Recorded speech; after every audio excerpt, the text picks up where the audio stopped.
the official welcome to the Digital Accessibility 101 webinar, how to ensure your digital assets are both inclusive and compliant.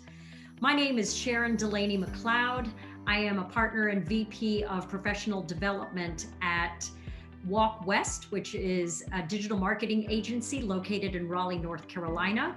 Our partners today are Ablr and Forrest Firm. Now, a couple of housekeeping measures. We want your questions. So any questions you have, please put them in the chat. Just go to the bottom of your screen and you can add in your questions under the Q&A. It's at the bottom right. And just next to the Q&A button, you'll see a CC button, which stands for closed captioning. And a new feature that Zoom has rolled out is live transcripts. So if you need or would like to have the accommodation of live transcripts, do click on that. By the way, we also will be sending a recording of this webinar with a transcript afterward. You will be getting that tomorrow. So with that, welcome. Thank you so much for joining us. I'm now going to turn it over to my colleagues, beginning with Mike Iannelli. Take it away, Mike. Hey, thank you, Sharon, and thank you all for joining us today. We are very excited to talk about this very important and frankly underserved community. This, as Sharon mentioned, Digital Accessibility 101. Everything is about inclusion and accessibility. And as Sharon mentioned, I am the co-founder of Ablr, a full-service disability inclusion and accessibility company located here in Raleigh, North Carolina. The organization was built on the premise of accessibility and inclusion for everyone. And that means a lot of things to a lot of different people, but we all should be equally treated. We should all have the same access that everyone has. And this community has been often undertreated and unfairly. And so Ablr has been created to bring accessibility solutions to the masses. That also includes audits and remediation and validation. But most importantly, it includes ensuring that everyone, disability, impairment or not, can engage in digital assets and content. And so we're here today with a great panel, as Sharon mentioned. We have Kelly Ovius from Forrest Firm. Forrest Firm is a partner of ours that helps support us with any legal or litigation that some of our clients may or may not have. And then my partner and friend, John Samuels, who is also a co-founder and CEO of Ablr. So we often think, why is digital accessibility important? When I started off in this venture about a year ago, personally, I got very frustrated that I felt that many people just didn't care about the community. They didn't care that their site wasn't accessible. They didn't care if anybody could actually access their site. It was more about a selfish approach. And as I realized over the past year, it's not about caring, it's really about awareness and education. And most people today in the corporate environment are so busy, they just don't have time to take a step back and think. And so we're hopeful that today's webinar will provide that time for you to think a little bit about accessibility and frankly, take a step back and think a little bit larger about the universe as a whole. So why is accessibility important? Well, 1 in 4 citizens, it's estimated, has a disability in this country. And over 10 million, according to the World Health Organization, have a visual impairment, which makes it even more important. And sadly, over 70 to 80% of US websites have no compliance whatsoever. And compliance is a whole nother story versus accessibility. So being compliant is allowing and making sure that you're complied by law, but that's only one step. Accessibility and usability are frankly the most important. And that is ensuring that everyone can actually access the content, they can read the content, they can hear the content, they can shop, they can buy, they can browse, they can take school, education, they can go to telemedicine for their doctor, to the physicians. And so we have some work to do. And so our agenda today, we're gonna start off with Kelly Ovius. Kelly is an intellectual property attorney who helps companies protect their brands and thus partnering with Ablr to ensure that their brand value and equity is not damaged. And we have John Samuel, who will be joining again as a partner of mine. And we'll get started here in just a minute. Sharon, if you wouldn't mind rolling the video. This is Tom, Tom is your dream customer. He loves to shop, especially online. Dog food, prescriptions, late-night donuts. He's always ready to press the buy button. And Tom wants to shop on your website. But there's a problem, a big problem. Tom can't access your website. Why? Tom is blind. He is part of the 26% of people around the world with a disability. That's 1.8 billion people.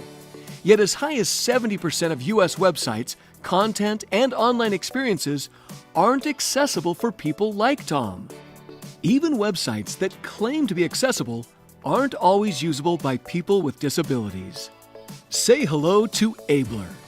Ablr is built on a foundation of technology and humanity, created with the sole purpose of bringing inclusion and accessibility to everyone, no exception.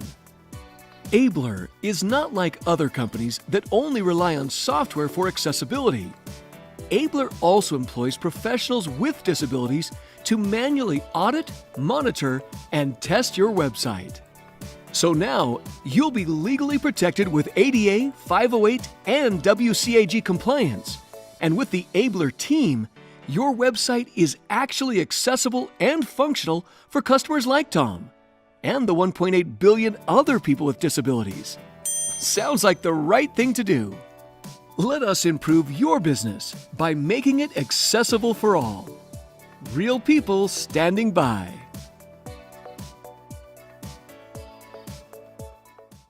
So, we show the video, everyone, because it's important, because most people, again, don't understand, but we typically don't lead with legal. We are not a scare tactic sort of organization, and that's not really our mission. Although we are with Kelly today, it is important from an education standpoint to understand what ADA means, to understand what WCAG means, 2.1 AA, to understand all the acronyms, VPAT and ACR, and all these amazing things that we'll talk about today. But it's very important that you do know and understand that there are risks to your business. And we're going to turn it over to Kelly Ovius. She's going to talk a little bit about what these things mean, the sheer amount of effort and time it takes to actually even put your mind around litigation. And so, Kelly, welcome, and thank you for being here. We're super excited. Thanks, Mike. By way of background, I am an intellectual property attorney at Forrest Firm. Prior to starting to focus on intellectual property, I did business dispute litigation for about 12 years. So it's been a natural expansion for my practice to expand into digital accessibility, because frankly, it's important to your brand. So as a trademark attorney, I want to advise my clients on all the things that'll give them the strongest possible brand, and having an inclusive and accessible website is part of that process.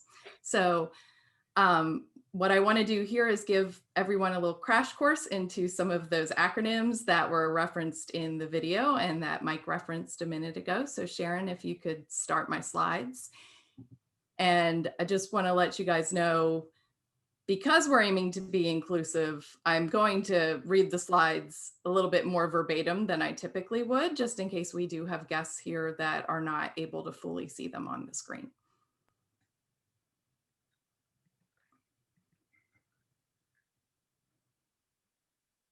All right, Sharon, we can go to the first slide. Okay, so ADA, Americans with Disabilities Act. Title III is what's important for all of us to be aware of here. And basically, sorry, I had cat typing. It prohibits discrimination on the basis of a disability in the full and equal enjoyment of the goods, services, facilities, privileges, advantages, or accommodations of any place of public accommodation. Place of public accommodation is our key term here. A public accommodation is any private entity whose operations affect commerce. And the statute lists 12 categories of public accommodations, and they really do run the gamut of private businesses. It's the businesses that fall into those categories include everything from restaurants and bars to private schools to spas, everything in between, movie theaters, little boutiques. Just because you're a small business does not mean that you are not a public accommodation. Next slide, please. Okay, so the Department of Justice has been tasked with being the federal agency that interprets and enforces the Americans with Disabilities Act. In the mid-1990s, shortly after the act was signed into law, the DOJ went ahead and took the position that it did apply to websites. Because as we know, at that point in time, the web was really starting to explode and businesses, everyone was starting to put up websites. Nothing much changed until 2010. And at that point, the DOJ issued what was called an advance notice of proposed rulemaking, in which it announced that it was going to explore issuing regulatory guidance to, as they put it, make clear to entities covered by the ADA their obligations to make their websites accessible. 7 years went by. No regulations were issued, and instead in 2017, the DOJ withdrew that notice. But Congress asked DOJ, what's your position? What do you intend to do now that you withdrew the notice? And in 2018, the DOJ sent a letter to Congress confirming that it still believed that the ADA applies to the websites of public accommodations. And it also said it took the position that lack of regulations is no excuse for having an inaccessible website. Next slide, please. So right now, it's been the courts that have been telling us what the legal standards are for accessibility when it comes to websites. In 2019, there was a case called Robles versus Domino's Pizza. It went up to the Ninth Circuit Court of Appeals, and in January 2019, they issued their decision. This case had been dismissed by the lower court, and it had been brought by a blind plaintiff who alleged that Domino's Pizza's mobile app and website were inaccessible to him. He could not use those services to order pizza. They did not work with his screen reader software. And the lower court had dismissed it, saying that he hadn't stated a claim, and the Ninth Circuit said that's not true. And the key points that they made in their decision was that, yes, the ADA applied to the Domino's app and the website because even though they are not services that necessarily are offered in the restaurant itself, they connect the consumer to the restaurant's goods and services. So that's a key point for everyone to know. Just because it's not something in your place of business doesn't mean that it doesn't have to be accessible. They also concluded the ADA still contains comprehensible standards for accessibility, even if there are no regulations. The Constitution doesn't require Congress or the DOJ to spell out exactly how businesses have to meet those standards. And finally, they said that a lower court could issue an order requiring compliance with what's known as the Web Content Accessibility Guidelines. And at this, they referenced here version 2.0 as a possible remedy. So that was the WCAG that you heard referred to in the video we watched.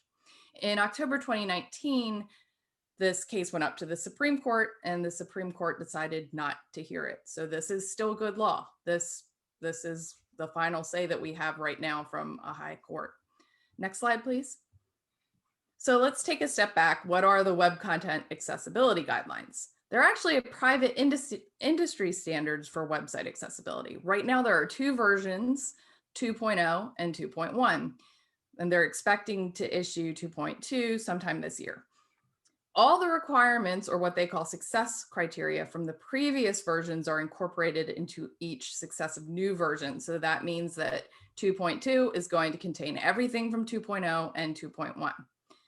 The Department of Justice has required entities to comply with the WCAG, or WCAG as some people call them, guidelines in their consent decrees and settlement agreements. So they've been treated as sort of this default standard that should be met. And also, as we'll see in a minute, judges have actually ordered compliance with WCAG or WCAG. Next slide, please. So the case of Gill versus Winn-Dixie Stores is that case that included a compliance order. In 2017, it became the first website accessibility lawsuit to go to trial. And it was tried to a judge, no jury. The judge found in this case that Winn-Dixie had violated the ADA because its website didn't work with the plaintiff's screen reader software. And therefore, the plaintiff was not able to do things like manage his prescriptions, get access to electronic coupons, or even just use the find a location service. So the judge ordered Winn-Dixie to implement what they called a web accessibility policy that would ensure that its website conformed with the WCAG 2.0 criteria. And interestingly, Winn-Dixie had tried to argue that it would be could be an undue burden because it would have to spend $250,000 to do this. And the judge said that is not an undue burden. And this order is on appeal to their appellate court. This was from Florida, so it goes to the 11th Circuit. And it's expected to issue its decision sometime this year. And we're expecting that this decision might actually answer the question of whether WCAG should be the legal standard for whether public accommodations websites are sufficiently accessible or not. So there's your crash course in the legalities. And now we're going to get into some of the more practical, real world user aspects of accessibility. But Kelly brings up a great point. We're going to show you an example of screen reader technology here in just a second. It was eye-opening to me to listen to my partner and friend John the first time I heard a screen reader. And for those of you who haven't, we'll show it to you in a minute. But what's important about it is a lot of technology today, a lot of other firms that we love and respect for being such innovators in the space are using technology mostly. And the technology identifies the violations and it helps you determine where you need to fix. But unfortunately, a lot of this is done through automation. And at Ablr, we are a big believer of a hands-on approach. And 70% of our team here have a disability. And our analysts that we employ are folks that go through the report, but also do real-time user acceptance testing. So in an e-commerce environment, what is it like for someone with a visual impairment to buy Christmas shop, to buy a product, buy a pair of shoes, to buy lipstick, whatever it may be? And oftentimes, by using these automated technologies, the individuals will find themselves in what we call the abyss. They just can't continue any further. And so, for those of you that don't know, folks with visual impairments use keyboards and they use shortcuts. And so if your violations and your accessibility isn't up to par, they will get lost. And so that is problematic and frankly unfair. And so when we talk with clients, we often talk about, why do people really want to do this? And for me, it's very obvious, right? It's why are we excluding anyone? We're not in high school anymore, right? It felt to me that it's just wrong that we aren't including everyone.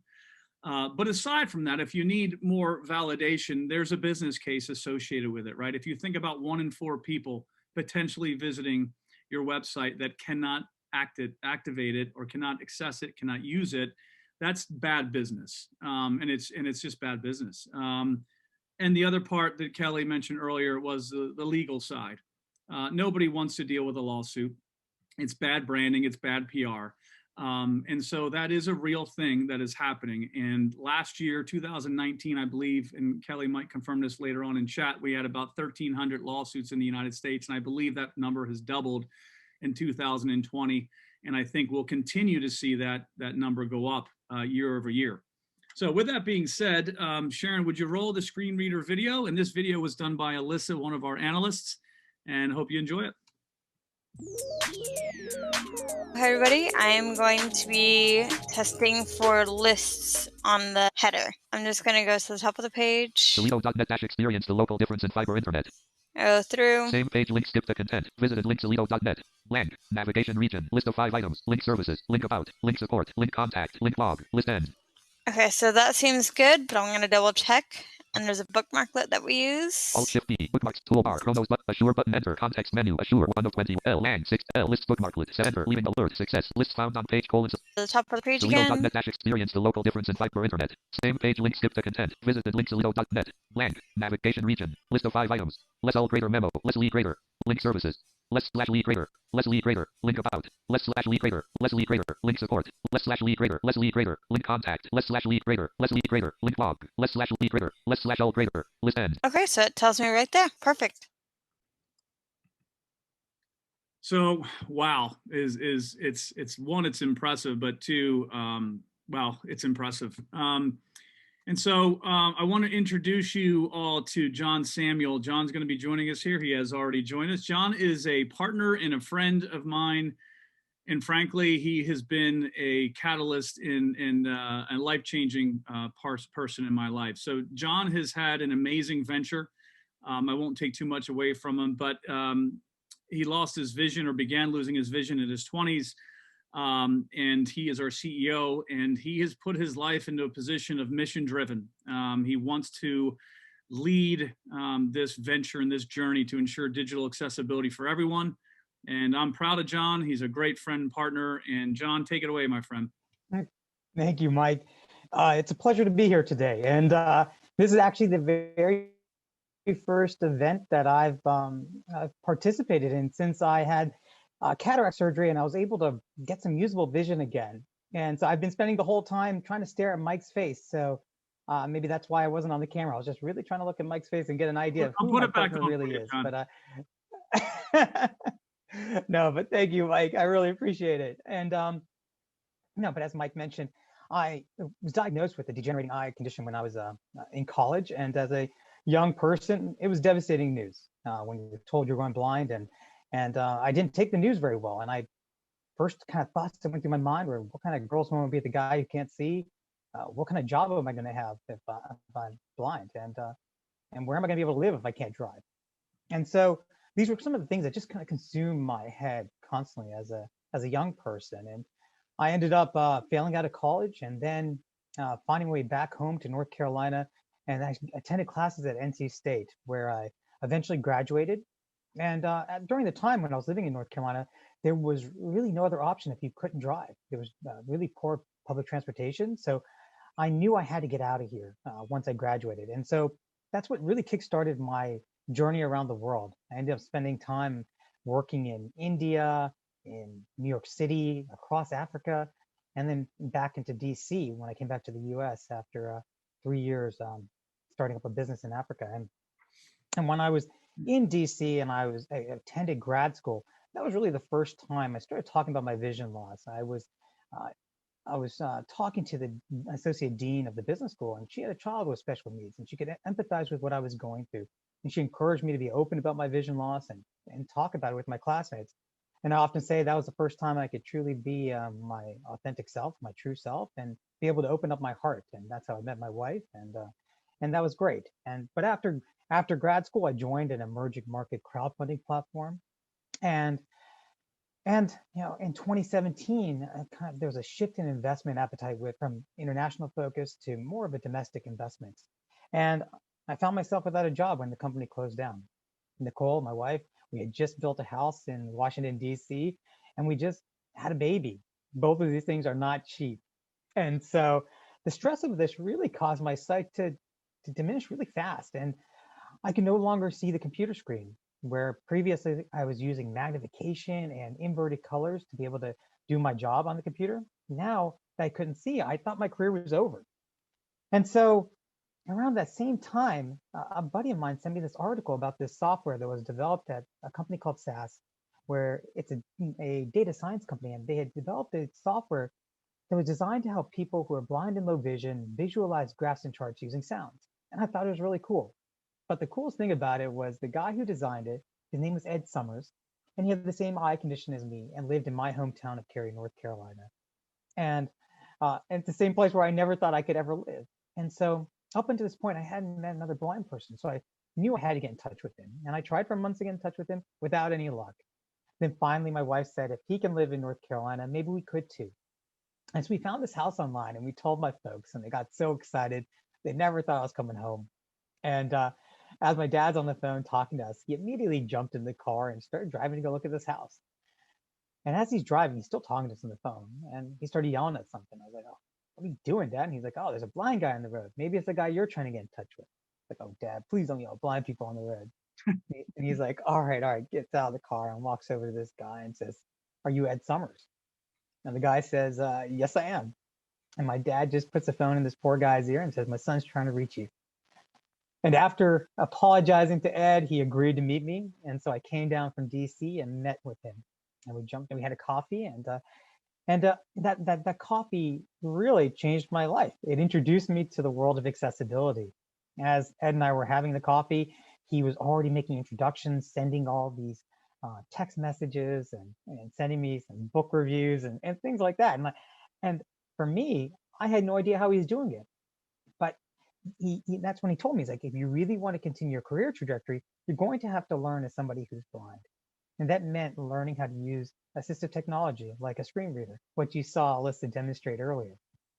And so when you hear how fast Alyssa was speaking, listen to how fast it was going, you may not have been able to understand everything. But the reason we do that is that people who are using screen readers, we need to pick up as much information as possible, similar to when individuals who can see are able to gather all the information by scanning quickly. We're just trying to listen to it as fast as we can. And I often call it the speed of business. But after starting to learn how to use this software, Ed also made an introduction to Jeffrey Hotting, who is the president of LCI. And who knew that the largest employer of Americans who are blind was just 7 miles from where I was growing up.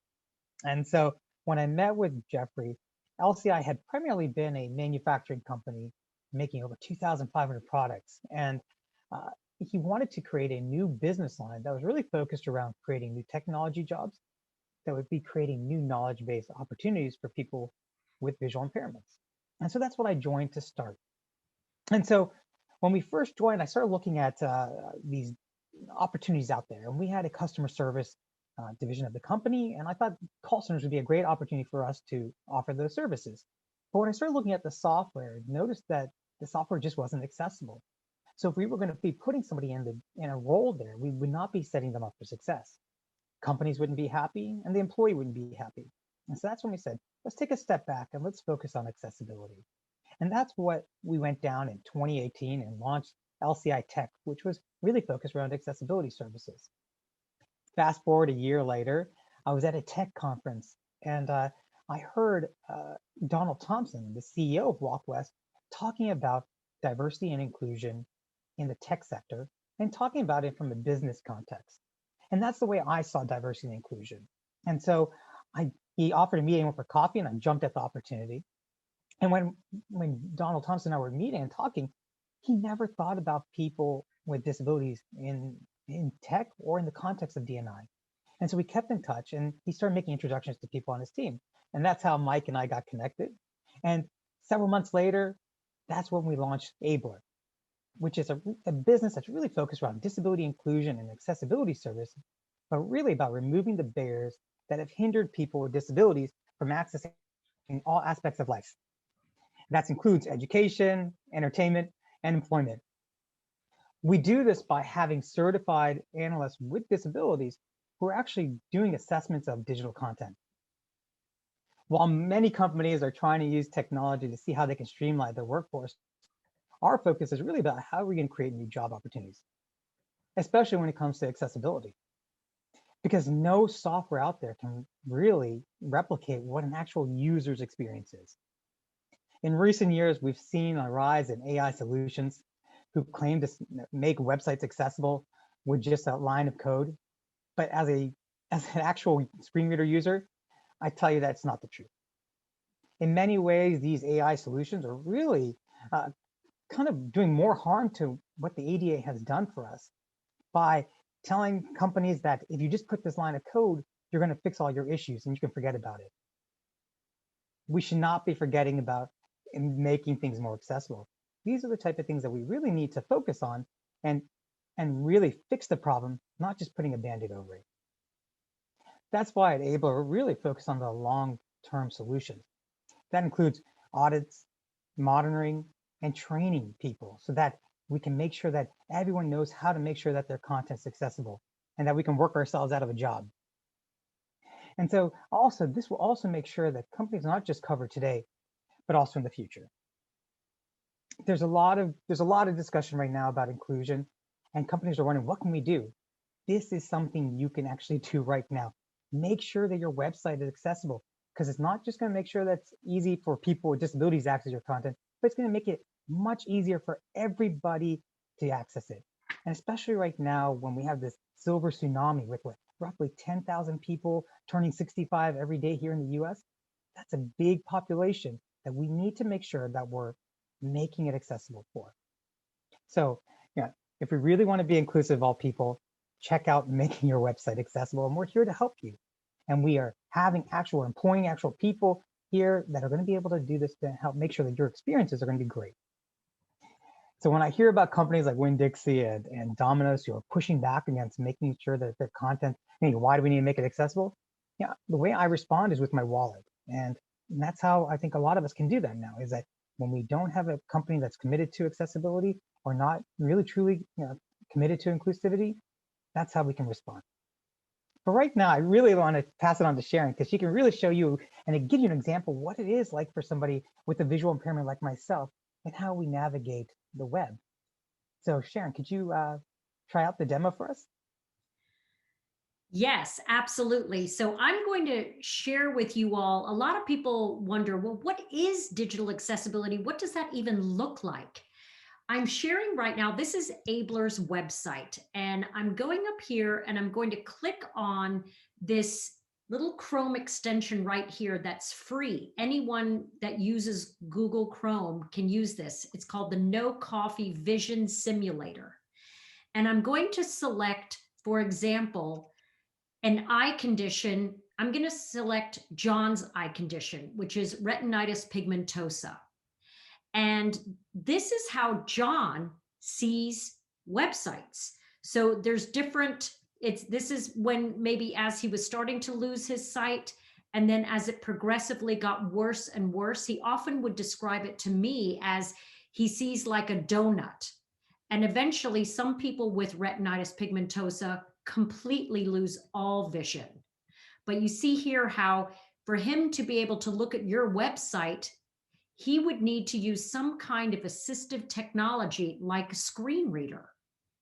Now let's look at another very common eye condition called macular degeneration.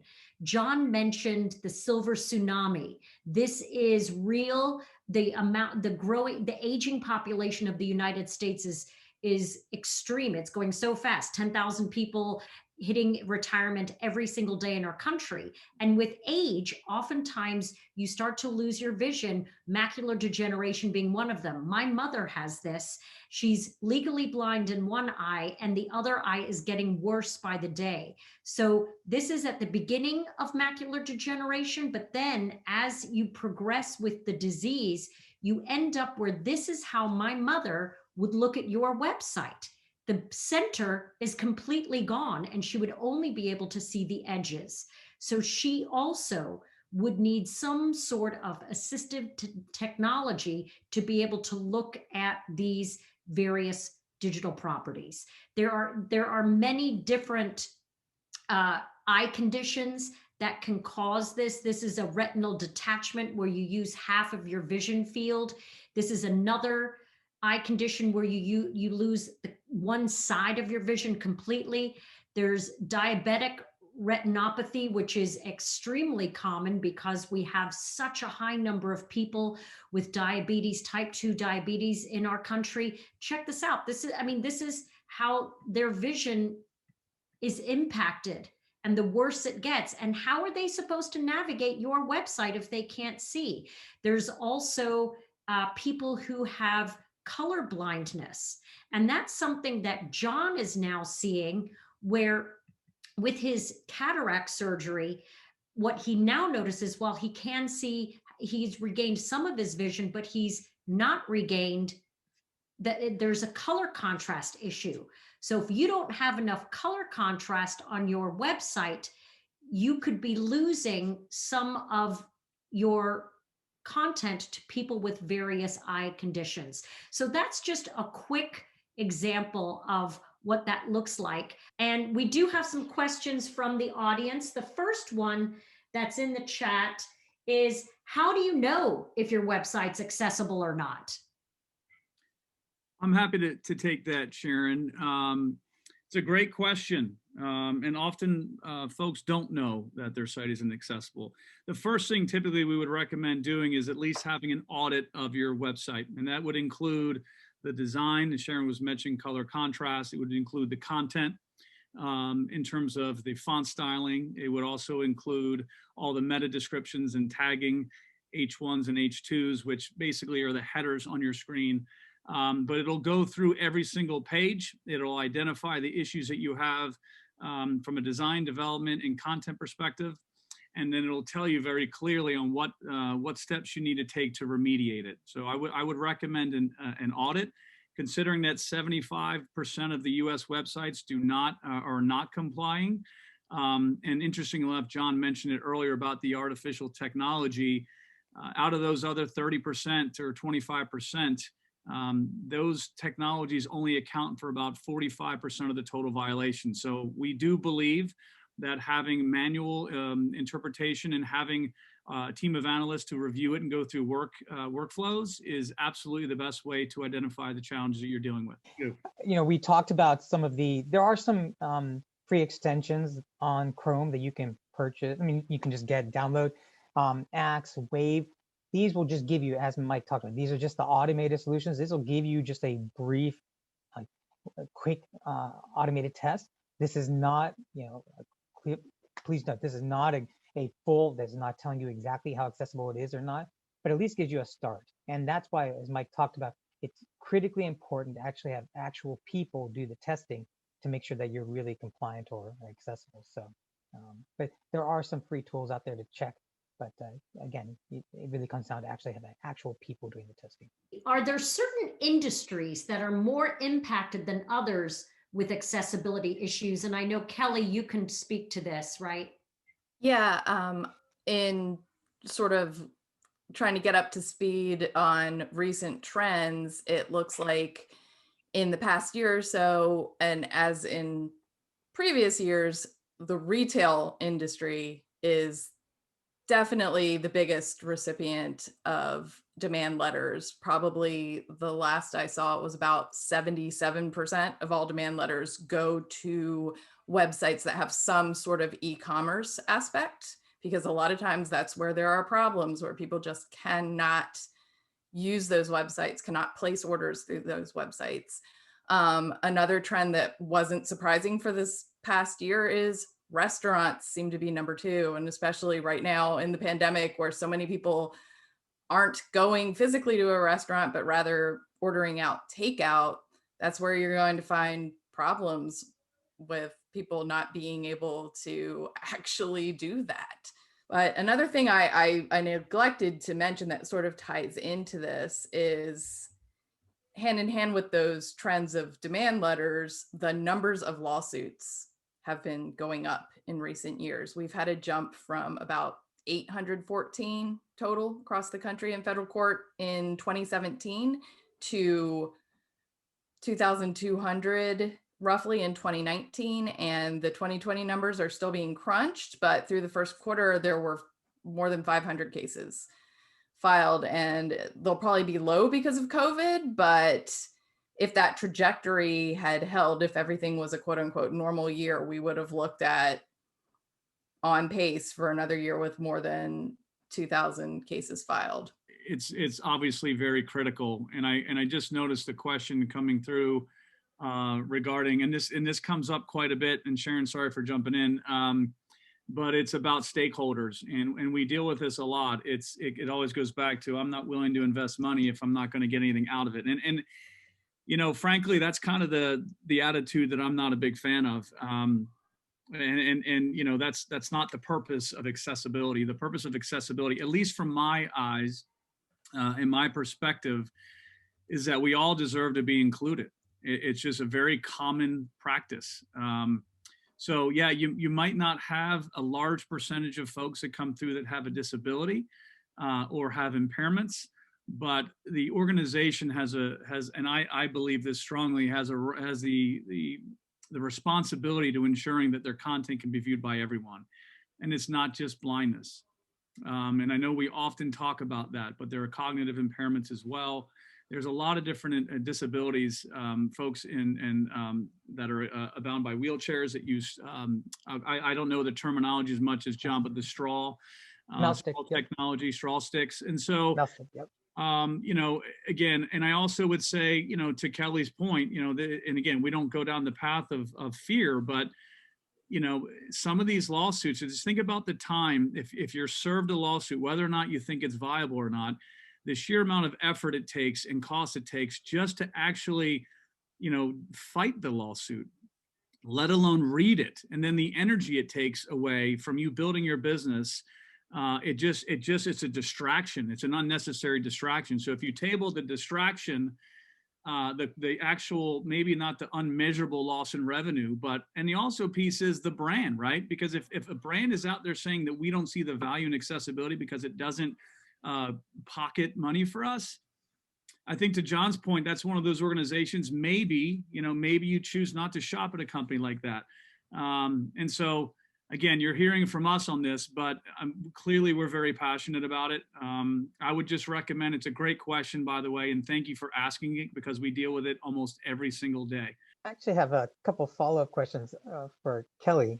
So Kelly, you talked about the e-commerce businesses being the kind of the number one kind of the organizations that get the demand letter, and you talked about shopping. Does that include organizations that have maybe events sign up or things like that? Or what falls underneath the e-commerce space? That's a great question. What I've seen is it's typically the retailers, especially the big retailers. A lot of them have been hit multiple times with demand letters, lawsuits. There's another pretty well-known case involving Target, but that's what I've seen, although that's a great question about events, because once the world opens up again, a lot of events, you've got to go through some sort of process on a website where you've got to go down a couple levels to sign up for an event. So I think that is something to be aware of, even if it hasn't caught on yet as a trend. It probably will. There are a lot of creative plaintiffs attorneys out there. And Kelly, if you could just also, I know that we talk about the litigation piece. We have had a couple clients come to us specifically for the fact that they have been served this letter. But, retail is sort of the obvious, but we also, a couple other areas that are very, very important, especially during a COVID and our world changing today with technology, is education, healthcare. I mean, think about healthcare with telemedicine for this elderly population we discussed. They're stuck in their home. They're using mobile technology and computer technology, and frankly, having some challenge with that by itself, let alone the fact that it's not accessible. And so you're starting to see a trend there with healthcare. Personal finance, banking is another big one, especially when e-commerce and e-commerce, is a very, very big picture. But anytime someone wants to participate or what we call convert, it's mission critical. Healthcare, food and beverage, education. I mean, public universities, private universities, for-profit schools, community colleges, school districts. These are all companies that we work with. So naturally, we think about the larger guys because that's what's in the news. But we have smaller folks that are also being served letters, even mom and pop shops that have small websites. So even though retail is definitely a very, very important one, it's really, and frankly, the larger retailers have the money. They have the money to fight back on these, and the attorneys. It's the mid-sized companies that could potentially be in harm's way. Getting served a lawsuit for $200,000 with a company that size could be catastrophic. And so there are alternatives. Accessibility is not overly expensive. And it's also something that along with different partners, we can, or anyone, frankly, can help you get to that place, at least organizations like ours. And some of the free tools are available. But it's not, you're not spending $1 million to make sure people can use your website. There's some tips and some tricks to get started. And then, it's an ongoing process. John always mentions to me, it's not a one and done. A lot of what we do today is sort of an upfront project where we go through and we audit, and then we report, and then we actually work with you to remediate the issues and validate the issues. And then there's a thing called the ACR, which is an accessibility conformance report, which we like to basically say it's sort of a certification of your website content in that actual moment. And one of the challenges we have with content management systems is many people are logging in and changing content, whether it's adding blogs or new hires or new jobs that you're posting. And if you're not trained on how to do this, your site can be pulled back into violation almost instantly. So we do recommend monitoring, ongoing monitoring, which Ablr does, as well as our competitors do. I think, we think it's very important to continue the journey. And one other benefit too, before I stop talking, I do like to talk, sorry, but there's an SEO benefit. So if you actually don't want to be accessible because you don't see the business case, or you don't care about the community, or it's not a threat to you, so look at it from an SEO standpoint. Most of our clients are seeing 20 and 30% increases in rank positioning because of the content changes that we are making. And so there is still that benefit as well. Are government websites all up to speed on this, or are they also lacking full accessibility? With the federal government space, there is something called Section 508, and where we talked about the WCAG, the guidelines are now fall underneath that 508. So 508 is now using the WCAG 2.0 guidelines. And so that's great, and it requires, federal organization or federal agencies or federal organizations that are receiving federal money to make sure that their websites and digital content's accessible. Again, but one of the challenges there is that things have to be on a complaint basis. So if there's a complaint, then they have to go fix it. But again, a lot of organizations are being on the federal side are being proactive about it to make sure, especially if they want to get access to federal funding. And so during the election time, I think back in October, we did an assessment of Biden's and President Biden and former President Trump's websites, and we identified the different accessibility issues. And it was really an eye-opening experience to see what was the issues there were. And and what's been super awesome has been the response by the new administration, ensuring that their new website and content's going to be accessible. They actually, NBC did a great job making sure that the elections had audio description. So we're seeing a shift in what the government is doing right now, and it's really promising. And I'm really excited about how that's going to be trickled down to other organizations. Kelly, I'm not sure if you covered it, but you mentioned that you have several clients, and I know you can't give me legal advice on this. But, what do you tell your clients when they do come to you with a demand letter? What's the first thing you tell them, or what can people do when they get the demand letter? Well, I mean, this is going to sound like a plug for lawyers, but honestly, go to a lawyer, because I have had so many situations, not just in this context, but in many other areas of the law, where people try to fix things themselves and think, oh, well, okay, I'm just going to do A, B, and C that they asked me to do in the demand letter, and that's going to fix it. And that's usually not the case. Plus, the demand letter might be inaccurate. I mean, a lot of these plaintiffs' firms sort of have their standard ADA non-compliance demand letter, and they'll just send it to everybody without really going through the website and saying, what are the problems, listing the specific problems. So you might be trying to fix a list of problems that don't really actually apply to you just because somebody's there just churning out letters. So you really need to go to someone who knows the law. Plus, you need to go to somebody who can look and tell you what the problems are, because again, the lawyer is probably not going to be able to, but if it's me, I'm going to tell you, well, I have partners at Ablr that can look at your website and give you the list of things. But you also need to engage. If you get a letter, engage.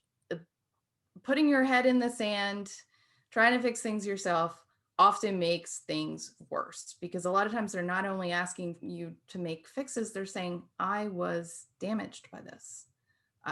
people sometimes want money. And so you need to have that conversation about what's going to make this better for you. So bring in, just like anything else, you have a pipe burst in your house, you're going to call a plumber.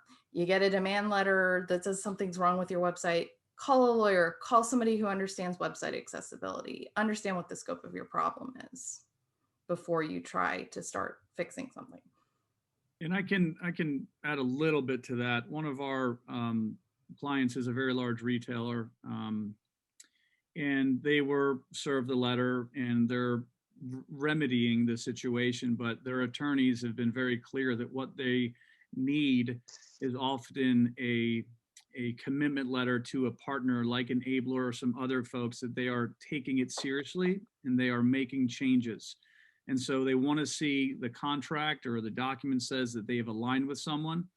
And then often the end of the process, we talked about that ACR, that conformance report. That is also very critical to provide as well to your attorney. So those two letters and then the act of making proactive changes are very beneficial in defending this. And I think the reality is this is a very new thing. I mean, and for me it is, not for me personally, it's very new. It's at least a year fresh, but it's a new thing to the public eye. There are other organizations and other people that have been doing this for a very, very, very long time, which we're honored to know. But just keep in mind that there's some great experts out there that can help you proactively eliminate any risk to your business. Has any court decided what that legal standard is? And maybe some of this is so complicated, maybe you've somewhat already answered that, but it wasn't clear for people who don't have legal language or don't speak lawyer. So the short answer is no, not yet, at least not from an appellate court, which would give us, a pretty good view of what the law is probably going to end up being. But it is expected that one of the appellate courts might rule on that this year. But for now, we have seen district court judges, in the absence of guidance from the appellate courts, going to the WCAG and saying, this is what you have to comply with. I mean, that's what the Department of Justice is also doing. So the answer is sort of yes and no. Judges are doing what they can to put a legal standard in there, but there really isn't one from the geeky lawyer technical side of things. I see some hate mail in your future. I remember when the Domino's case came out, and with the appellate court, it was the Ninth Court, I think, and with Beyonce, but these lawsuits, some of these larger ones have been bringing it up. It's been really, again, lawsuits, we don't want to, I don't want to condone it, but it has been good for raising awareness. Okay, so everyone, thank you so much. We're going to wrap up right now, and I apologize if I cut you off, John, but I know people have meetings and I want to be respectful of that. So we're so grateful for you all joining us.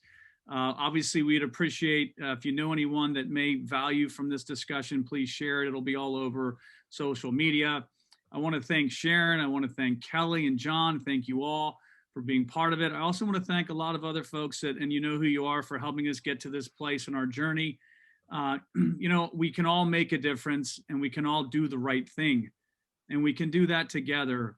And so thank you all for being here, and please reach out to us at any time with any additional questions.